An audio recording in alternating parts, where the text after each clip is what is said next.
Hello, this is my Land Rover Defender 2003 TD5 and I'm about to replace the rear trailing arms with the associated bushes and bolts.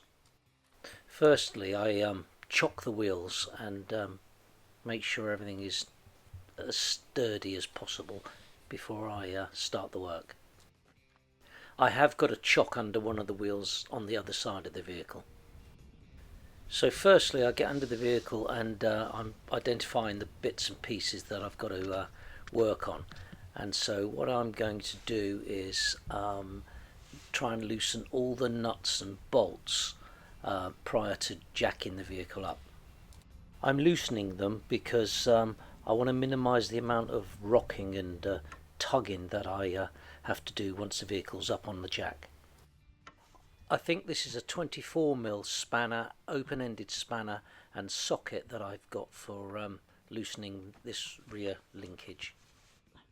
The two larger nuts and bolts didn't seem to be too bad. They seem to come undone quite easily, really, considering the size of them and their positions.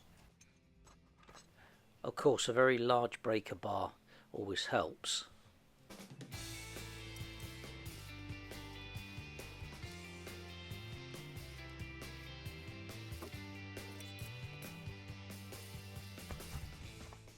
Needless to say, these three nuts and bolts connecting the flange to the chassis didn't come out as easily as the two larger nuts and bolts. The two lower flange nuts and bolts gave up a little bit of resistance, but they came undone eventually and I got them off. Obviously the one in the most awkward spot at the top was the more difficult one, and in the end I had to drill the nut off that one, and that applies to both sides. Of course, it didn't help that the bolt heads were all 17mm and the nuts ranged from 11mm to 13mm. I don't know if that was if they'd been replaced in the past or it was just down to corrosion.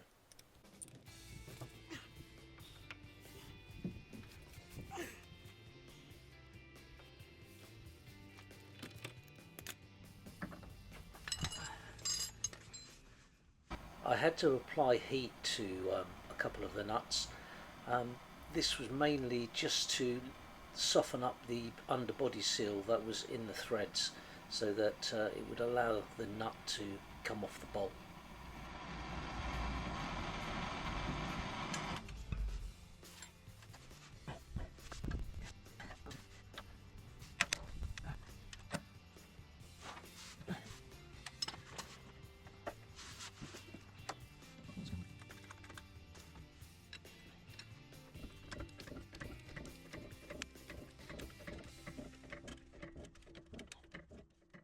So jacking up the vehicle, I realised that it's got to be jacked up from the chassis, with the jack under the chassis, should I say, and I just thought this little block of wood would be adequate, but it really wasn't, so I had to get something a little bit larger.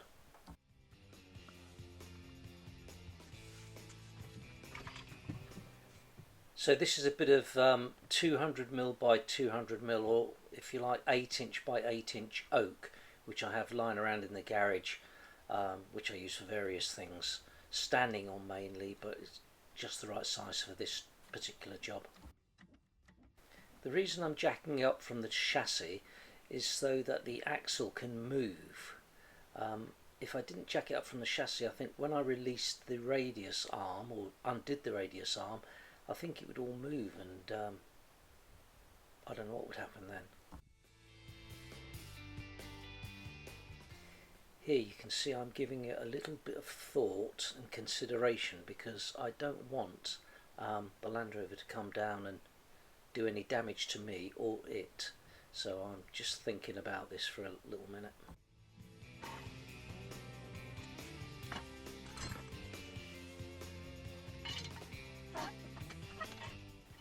So here I decide to use an axle stand as a kind of backup, which is better than nothing. It's not actually attaching to the axle, but if it was to fall, hopefully it would catch it.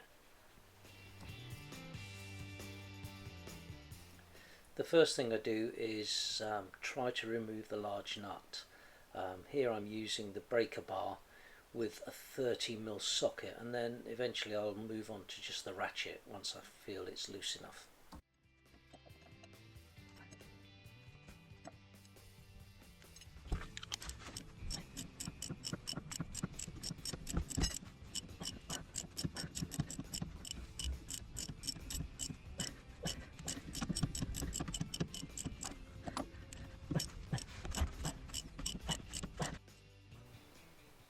As you can see, I briefly revert back to the breaker bar when I get near to the ends of the threads.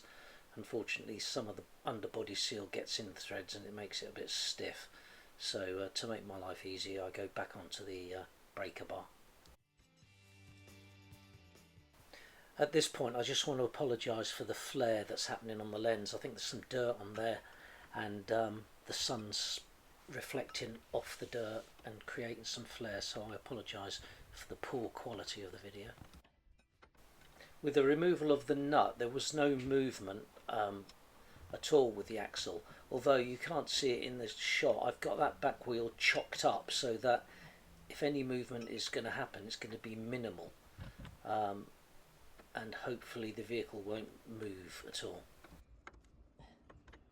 I'm still being very cautious and just take it easy undoing this nut and bolt on this axle. Once again, there's underbody seal in the threads of the bolts, so I just apply some heat to soften it up, which allows the nut to come off a lot easier.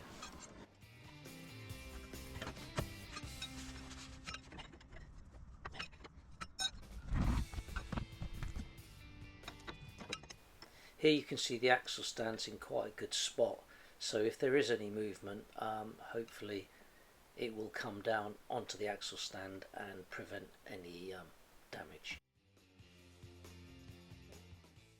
Now, unfortunately, when I was removing the trailing arm from the right hand side, I lost all the footage, but here I am now on the left hand side, and I'm angle grinding the trailing arm in half as I did on the right hand side.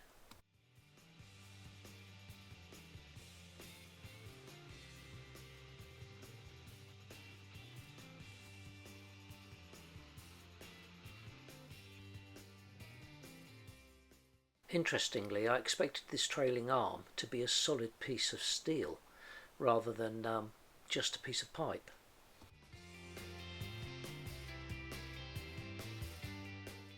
Now I've removed the trailing arm, I've got access to that last final nut that's holding in that big bush. So once I've done that, I just give it a tap with a hammer.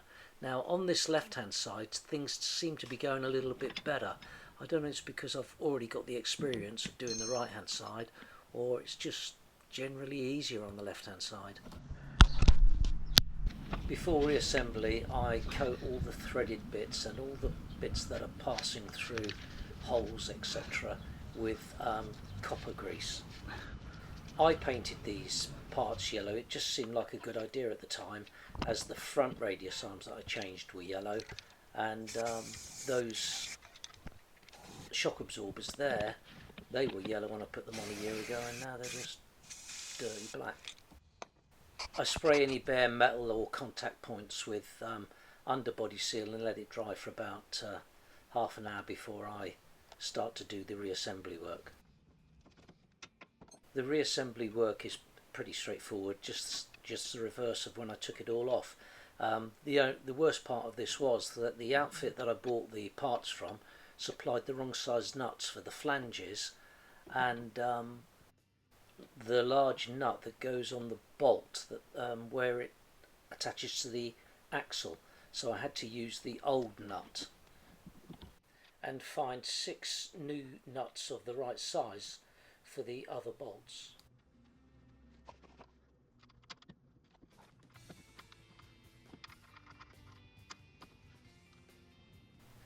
This job is not made any easier by the fact that I picked probably the hottest day of the year to do it, so I'm more or less in direct sunlight all of the time.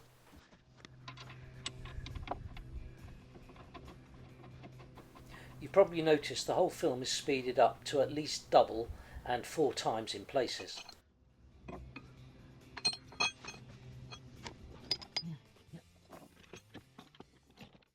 Here I'm loosely fitting the nuts and bolts on the flange and the end of the trailing arm. This is prior to trying to get the other end of the trailing arm into the bracket on the axle. I'm supporting the other end of the trailing arm on an axle stand. This makes it easier to handle and it's not such a strain on everything else. You can see here that the big bolt at the back is not easy to line up, so it's going to take a little bit of manoeuvring. I've put the axle stand there just for safety. Here I'm spinning the bolt just in case I'm in the right spot, but yeah, I'm not. I don't want to hit the bolt too hard because I don't want to damage the threads, so I'm being a bit gentle here. This is taking a little while to work out because I can't actually see the other side of the bracket where the bolt is supposed to come out. This is the most frustrating part of the job because I can't figure out whether the bar's got to go back or the axle's got to go forward. So I'm trying to think how to do it, and eventually I realised the axle's got to come forward. So the way that I do that, I just bring it up on the jack a little bit more, just a little bit. So it seems a bit counterintuitive. When I'm raising the jack, I'm lifting the chassis, which is allowing the wheel to swing forward, which then aligns the bolt with the hole.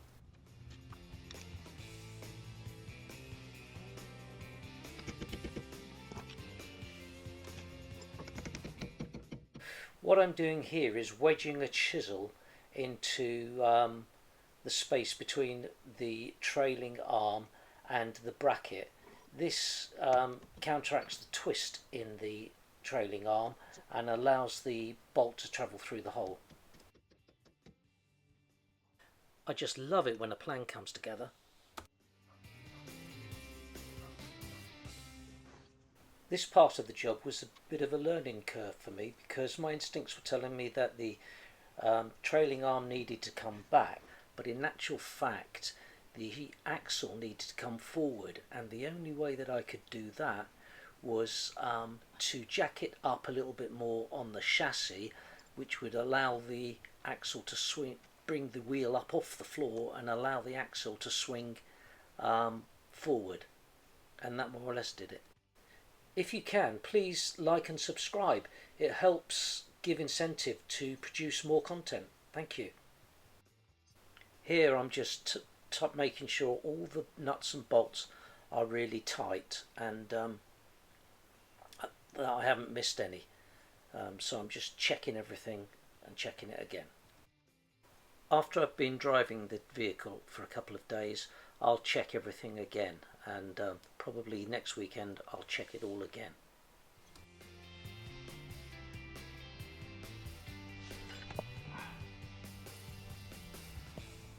That's it, both radius arms both fitted, and it didn't go too badly.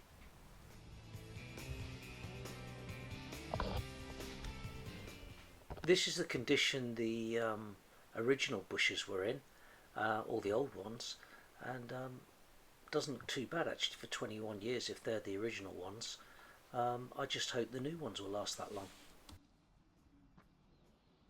This job took me about 6 hours to complete, and the parts were £115, give or take. I expected it to be a bit of a struggle removing the old parts, considering how long they've been on the vehicle. What I didn't expect, and perhaps I should have checked first, was the 8 nuts at the wrong size that were supplied with the new trailing arms. It's my fault, I should have checked them, but you don't think to do that, do you? So that's it, another job out of the way. and hopefully I won't have to do that again in a hurry. It'll be a real relief to my wife when I tell her the Land Rover's back on the road again, all ready for the summer.